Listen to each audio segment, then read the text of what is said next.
я Кирилл. Мы ученики 2 класса школы номер 6 города Воткинска Удмуртской республики.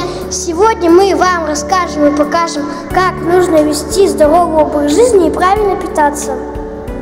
Давайте заглянем к нам в класс.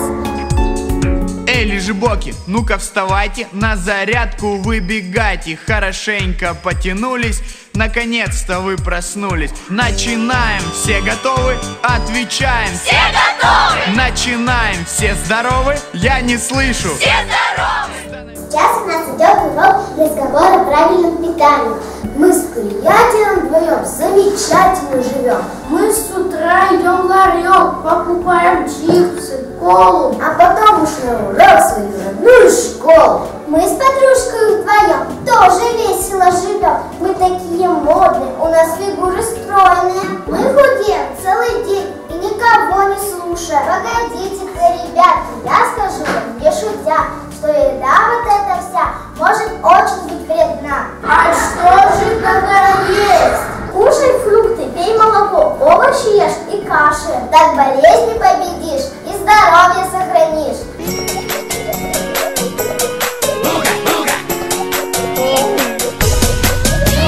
Мы любим, пьем с удовольствием, убедитесь сами. Три коровы, стих родился новый, как стакан парного молока.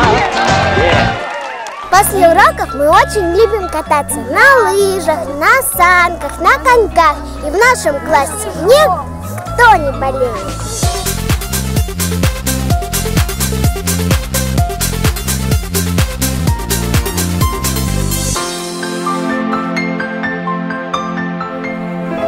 Мы к подружкам приходили, перепечи стряпали, колобочки мы катали, ловко их в муке валяли. Перепечь – старинное удмуртское национальное блюдо. Говорят, что название произошло от выражения «перед печкой», то есть перед огнем, так как для приготовления не нужен сильный жар. Перепечи, на удивление, получились загляденье. Просто чудо, не